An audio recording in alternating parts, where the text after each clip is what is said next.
the urge to escape.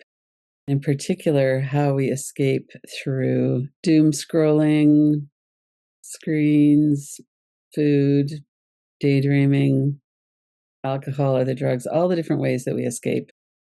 We live in a culture that's very set up to escape.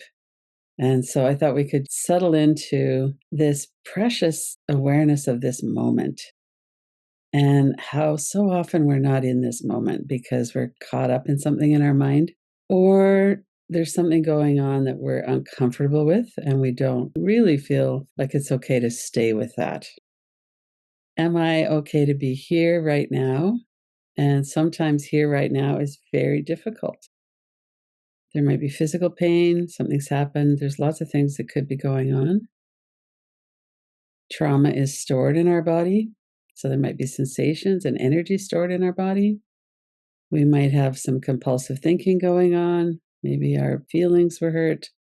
There's so much that could be happening. And then we might eat the cookie or watch the Netflix show or whatever it is that we're doing. And then how can we be in good relationship with ourselves around that as well? Start with looking around the room. Notice that you're here in this moment.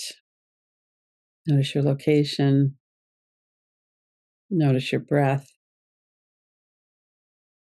Notice your body. When we're talking about escaping from our present moment, it can be very helpful to come back into our body through our eyes, through touch. Notice your feet, your seat. Just do a couple of cyclic sighing breaths. Cyclic sighing is that deep double inhale through the nose and then purse your lips and breathe out like you're breathing out through a thin straw. Inhaling. And again. Exhale through pursed lips. Let your whole body soften as you breathe out.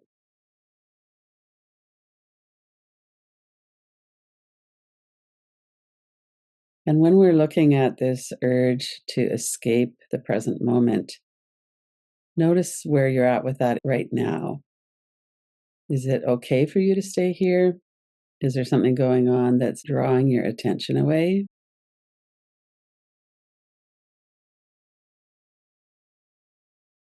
Notice what comes up around, I need to get out of here. Do you feel that in your body? Is it a sensation?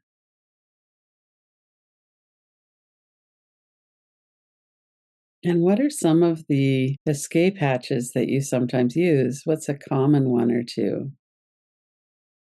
It might be screens. And sometimes when we get into a screen, we start really getting compulsive about it. So we might have gone in to check Instagram, and then here we are down this trail of scary stuff. And we have emotions about that. We have sensations in our body about that. And yet somehow there's something very compelling about this. It's hard to back away at times.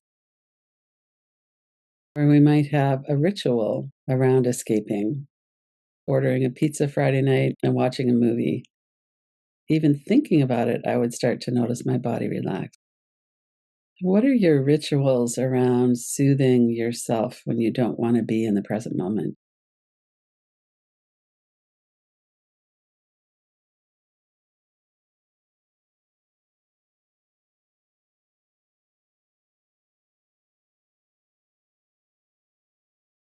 And do you feel that they are reasonable? Do you feel like they're kind of out of control?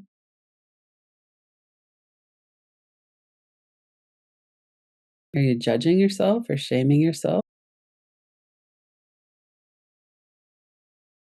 It can be really helpful to look at our relationship with our distracting behaviors or the way we get out of here when we don't want to be here.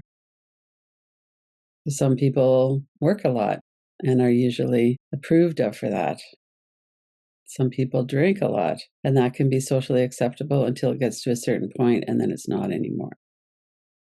Where are your lines there?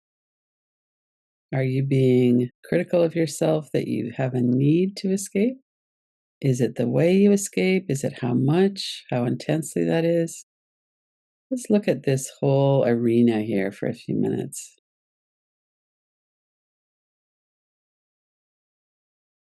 Let your body soften. Be aware of your breath.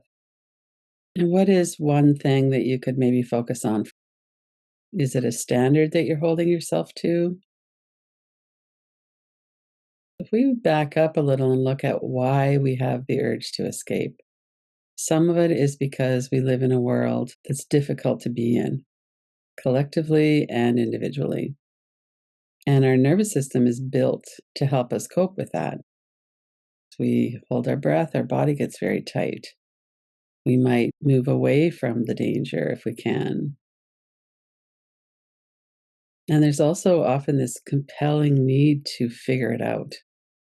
If I could learn more about that, I would be able to keep myself safe. And then when we back up, we look at that and go, well, that's actually not really true when it comes to the world stage. And that might be good in a way.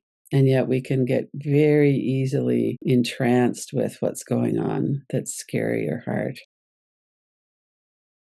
So, how can we keep our balance there where we're informed and we're not so overwhelmed? We're not compulsively going down a rabbit hole of doom scrolling on social media, for instance.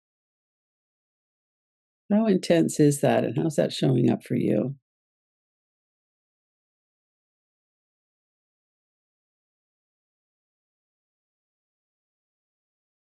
And then what is your relationship with yourself around that? So if you were to say, I have a nervous system, generates a lot of the need to escape. I live in very difficult circumstances right now. I'm okay with not being 100% present here all the time.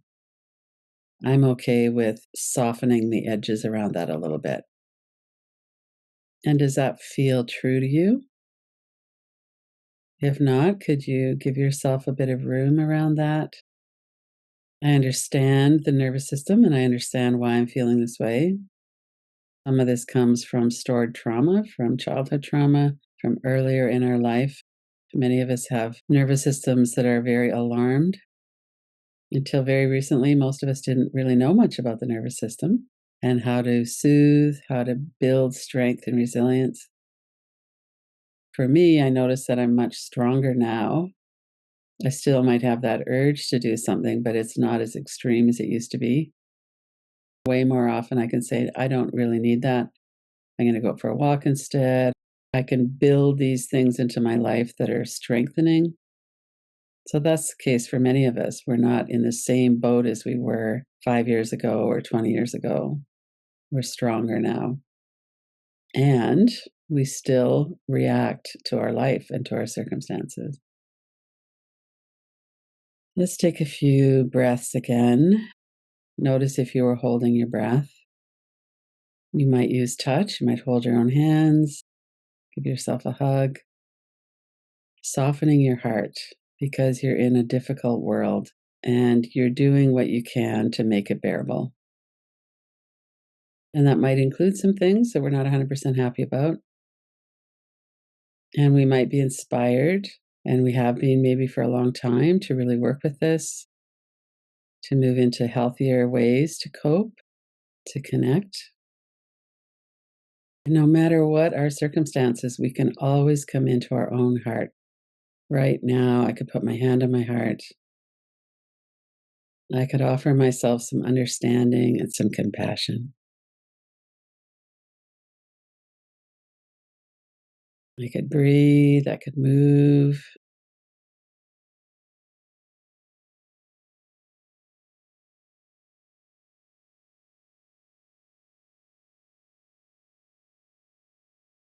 I find this is an ongoing practice of bringing our awareness into, am I okay to be here right now? Is there an urge to escape? And sometimes that's relatively easily handled. We can get up and shake vigorously for a few minutes, get outside and breathe in some air, or go for a walk, or call a friend, or do something that's supportive and nurturing. Other times we need to do something a little bit more supportive that will help us to get grounded again. And sometimes we follow that urge and say, right now I've had a hard week. I'm going to let myself kind of escape into a movie right now or whatever that might be. We can minimize the damage. I'm not going to do it all weekend, or I'm not going to get drunk and do it, or whatever that might be for us. But I'm going to do the best I can, but also I'm not going to hold myself to some unreachable standard of never needing to escape the moment that I'm in. Sometimes we just have to soften it a bit. How does that sit right now? And it would be interesting to touch back into that if you just make that a practice for a while. How am I working with this? And can I always come back to opening my heart? Understanding myself, understanding the pattern, and opening my heart.